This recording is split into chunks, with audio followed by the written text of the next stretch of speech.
Okay, let's talk about one of the most exciting and sometimes one of the most frustrating challenges out there. How do you take that brilliant idea that's buzzing around in your head and actually turn it into something real? Well, this right here is your practical guide to finally making that happen. You know the feeling, right? You get that flash of inspiration, that aha moment, and then crickets. You're stuck. That gap between a great concept and a real tangible thing can feel absolutely massive, like a giant chasm. So the real question is, how do you build a bridge to get across? Think of this as your roadmap. We're going to start with the basic framework for getting from idea to reality. Then we'll dive into 3 essential tools, or enablers: radical resourcefulness, what we'll call your inner arsenal, and the could mindset. And finally, we'll wrap up with a really simple but powerful final checkpoint to see if your idea is ready to go.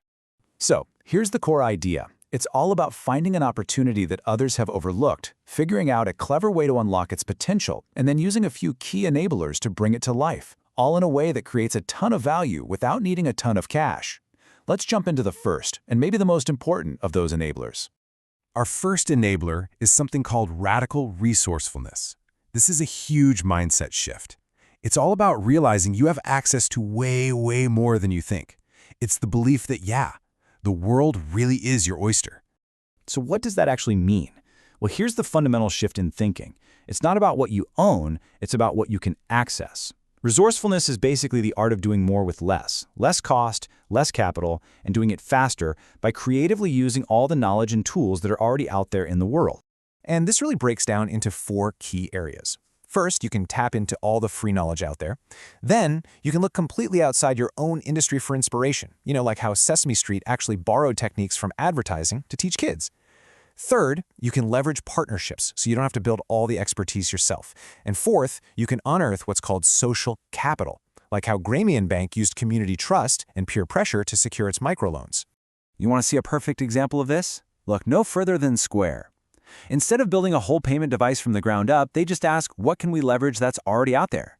Well, the iPhone was already a supercomputer with a screen and a network, so by simply making a little reader that plugged into the universal headphone jack, they cleverly tapped into billions of dollars of Apple's R&D for next to nothing. Now that is radical resourcefulness. That being resourceful isn't just about looking outward. Our second enabler, what we call your inner arsenal, is all about looking inward. It's about taking stock of all the unique assets that you and your team already have, and then figuring out how to use them in new creative ways. So what's actually in your arsenal? Well, you've got your tangible assets, things like capital or equipment. But then you have your intangible assets. And these are often overlooked, but they are so powerful. Things like your brand's reputation, your team's unique skills, your design sense. The real magic happens when you start combining these things in totally new and unexpected ways. Check out this company, Tongwei Group. They had this deep, specialized knowledge of fish farming that's an intangible asset. At the same time, they were building up their expertise in solar panel manufacturing, a tangible one. So when China needed green energy but had no spare land, Tongwei just combined their 2 assets. They put solar panels right over their fish farms, and boom, they created a whole new market that solved a huge problem. And, you can also build your arsenal. Look at what Ping An did. They wanted to get into China's primary healthcare market, but they had a trust problem. Their solution was brilliant. They found this overlooked resource, amazing, highly qualified doctors who had left the crazy hospital system. By building a new team from this talent pool, they instantly created an internal capability that gave them the credibility they needed. Okay, so we've got external resources and we've got our internal assets. But our third enabler, this one is a crucial mental shift. It's all about changing the kind of question you ask yourself, from what you should do to what you could do. And here's the huge difference. Asking what should we do is totally paralyzing. It implies there's only one right answer out there, and it just freezes your creativity. But asking what could we do? Man, that is energizing. It just opens the door to exploring all kinds of possibilities and creative solutions you'd never think of otherwise. This quote just says it all, right? The goal isn't to find the single perfect business model. The goal is to explore all the different things it could be. That's what frees you up to discover the really innovative paths that everyone else is missing. Let me give you a great example of the could mindset in action. Prodigy Finance needed funding for international student loans, but every single bank told them no. A should mindset would have hit a brick wall right there. But instead, they asked a different question. Who could fund this?